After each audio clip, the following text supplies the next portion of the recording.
আসসালামু আলাইকুম। কি অবস্থা সবার? কেমন আছেন? আশা রাখছি আপনারা সবাই ভালো আছেন, সুস্থ আছেন এবং নিরাপদে আছেন। আলহামদুলিল্লাহ পরিবারের সবাইকে নিয়ে আমিও বেশ ভালো আছি এবং সুস্থ আছি। আজকের ব্লগটি দেখার জন্য আপনাদের সবাইকে স্বাগত জানাচ্ছি।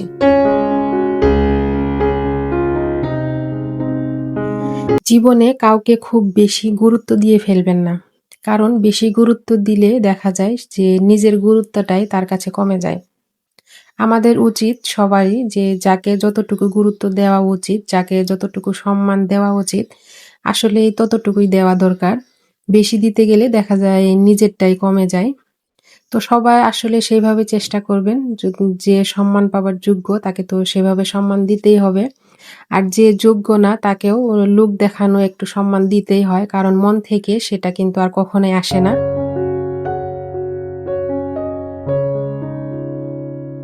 আমার সারাদিনটা কিভাবে কাটে চলেন আপনাদের সঙ্গে শেয়ার করি।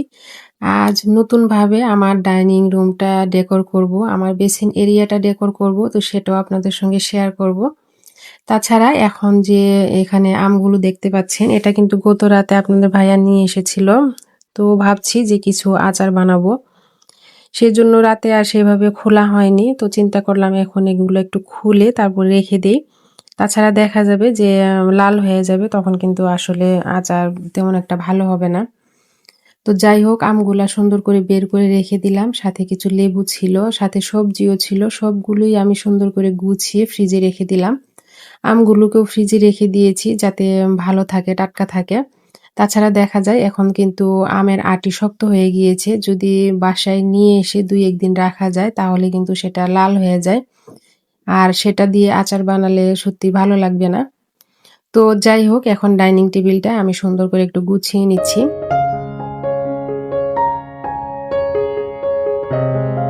বাসায় থাকা জিনিস দিয়ে আমি কিন্তু একদম জিরো বাজেটে আমার আজ ডাইনিং রুমটা সুন্দর করে ডেকোর করব, সাথে বেসিন এরিয়াটাও।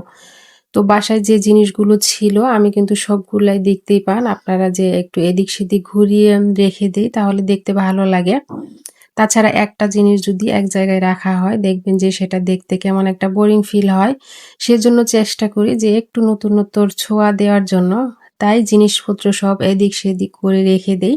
তাহলে দেখা যায় যে সেটা একটা নতুনের ভাব চলে আসে, দেখতেও ভালো লাগে। আমার ডাইনিং টেবিলের যে উপরের দেওয়ালটা ছিল তো সেখানে কিন্তু একটা মানি প্লান্ট রেখেছিলাম আর্টিফিশিয়াল। তো সেখানে আমি সেটা সরিয়ে তারপর এই তো আমি একটা লতা দিয়ে দিয়েছি।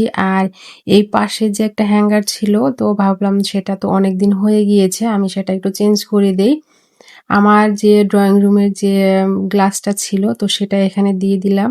আর এই হ্যাঙ্গিংটা কিন্তু আমি ড্রয়িং রুমে দিয়ে দিব।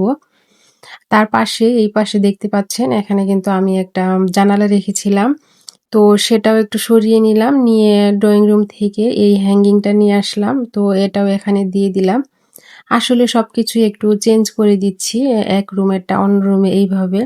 তাহলে কিন্তু দেখতে ভালো লাগবে।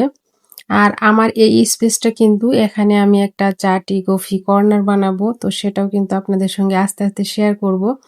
কখন আসলে করতে পারবো সেটা বলতে পারছি না। তো কিছু জিনিস কেনার আছে। আস্তে, আস্তে আসলে সবগুলো করে নিচ্ছি।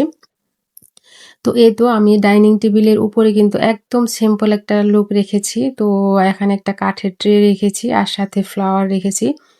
আসলে সিম্পল লুক দেখতে কিন্তু বেশি ভালো লাগে। যদি গর্জিয়াস করতে যান দেখবেন যে একদম হেবিজিবি হয়ে যায়।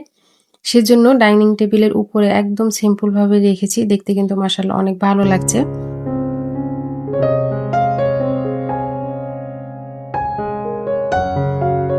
আমার এই পাশে যে বেসিন এরিয়াটা আছে তো এই জায়গাটা কিন্তু একদম ছোট। তাছাড়া টাইলস যেহেতু একটু ইয়েলো কালারের মধ্যে যে তেমন একটা সেই টাইলসের জন্য কিন্তু এটা দেখতে কেমন একটা পুরান, পুরান লাগে। তো আমার কাছে একদম ভালো লাগে না। আর গ্লাসটা কিন্তু একদম একটু নোংরাই ছিল। নোংরা বলতে এখানে যে গ্লাসটা আছে তো চারপাশে একটু ময়লা ছিল বা একটু জং ধরে গিয়েছিল। সেখানে আমি বুদ্ধি করে চারপাশে এভাবে স্টিকার লাগিয়ে দিয়েছি। এতে দেখতে কিন্তু বেশ ভালো লাগছে। আর যেহেতু এটা স্টিকারটা ছিল ব্ল্যাক কালার তো খুবই মানিয়েছে। আমার কাছে তো ভালোই লাগছে। এখন আমি পুরো বেসিনটা ভালো করে একদম পরিষ্কার করে নিব। নিয়ে তারপর যেটা যেখানে রাখা সবগুলো একটু গুছিয়ে রেখে দিচ্ছি। তো আমি কিন্তু আগে একটা মানি প্লান্ট রেখেছিলাম। তো এখানে আরো একটা মানি প্লান্ট রেখে দিলাম। আসলে ঘরে যদি এইভাবে মানি প্লান্ট রাখা হয় দেখতেও যেমন ভালো লাগে, তাছাড়া সবুজের একটা ছোঁয়া থাকে। সত্যি খুবই ভালো লাগে। তো আমি কিন্তু অফিস কিনেই সবকিছু একদম পরিষ্কার করে নিয়েছিলাম। আর এখন কাপড় দিয়ে ভালো করে একটু মুছে নিচ্ছি পানিটা। তাহলে দেখা যাবে যে পানিগুলা নিচে ঝরে পড়ে যাবে, সেটা ভালো দেখাবে না। আর যেহেতু বাচ্চা হাঁটাহাঁটি করে পড়ে যাবে। সাইডে যে একটা লোহা ছিল, যেহেতু এখানে একদম জায়গা অল্প, তেমন একটা জায়গা নেই। তো ডাইনিং এর উপরে কিন্তু এই হ্যাঙ্গিংটা আমি রেখেছিলাম, ছিকাটা। তো এখানে আমি এটা দিয়ে একটা মানি প্লান্ট রেখে দিলাম। দেখতে বেশ ভালোই লাগছে।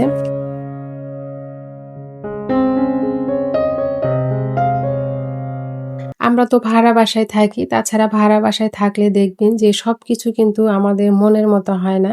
একটা ভালো হবে তো আরেকটা খারাপ হবে, এরকমই হয়ে যায়। তারপরেও কিন্তু আমাদের সবকিছু মানিয়ে চলতে হয়। যেহেতু রুমগুলা একটু ছোট থাকে, তারপরেও আমাদের কিন্তু সেইভাবেই গুছিয়ে রাখতে হয়। ছোট রুম যদি বেশি এলোমেলো দেখবেন তাহলে দেখতে ভালো লাগে না।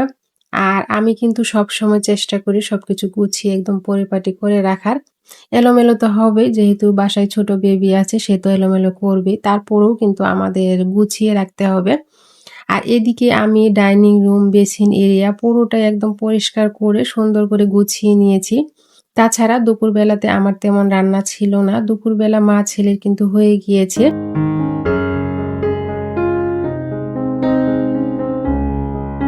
যেহেতু দুপুরে রান্না ছিল না, সেজন্য কিন্তু আমি ডাইনিং রুম, বেসিন এরিয়াটা সুন্দর করে পরিষ্কার করে নিয়েছি। তাছাড়া কিন্তু আমার সব রুমগুলাই পরিষ্কার করতে হয়েছে। সব পরিষ্কার করতে গিয়ে আমার অনেকটা সময় চলে গিয়েছে। তো দুপুরে যে অল্প ছিল সেটা কিন্তু আমি খেয়ে নিয়েছি। আর একটু আছে, সেটা আমার বাচ্চাটা এসে খাবে। তো বড় ছেলে যেহেতু স্কুলে গিয়েছে সে তো 5:30টার দিকে আসবে। তার আগেই চিন্তা করলাম যে আমি রান্নাটা একটু শেষ করে নেই। এদিকে আমি মাংস বের করে রেখেছিলাম, তাছাড়া চিংড়ি মাছ বের করে রেখেছিলাম। গত ভিডিওতে কিন্তু আপনারা দেখেছেন যে আমি একটা লাউ কেটে রেখেছিলাম। তো সেটা আসলে কি দিয়ে রান্না করব সেটাই ভাবছিলাম। তো ফ্রিজে দেখলাম চিংড়ি মাছ আছে। ভাবলাম যে লাউ দিয়ে চিংড়ি মাছ রান্না করলে বেশ খেতে ভালো লাগে। সেজন্য চিংড়ি মাছটা বের করে রেখেছি। যেহেতু লাউ কাটা আছে তাহলে আমার তো আর কোনো ঝামেলা করতে হবে না। আমি এদিকে মুরগিটা বসিয়ে দিলাম আর সাথে কিন্তু লাউ চিংড়িটা বসিয়ে দিব।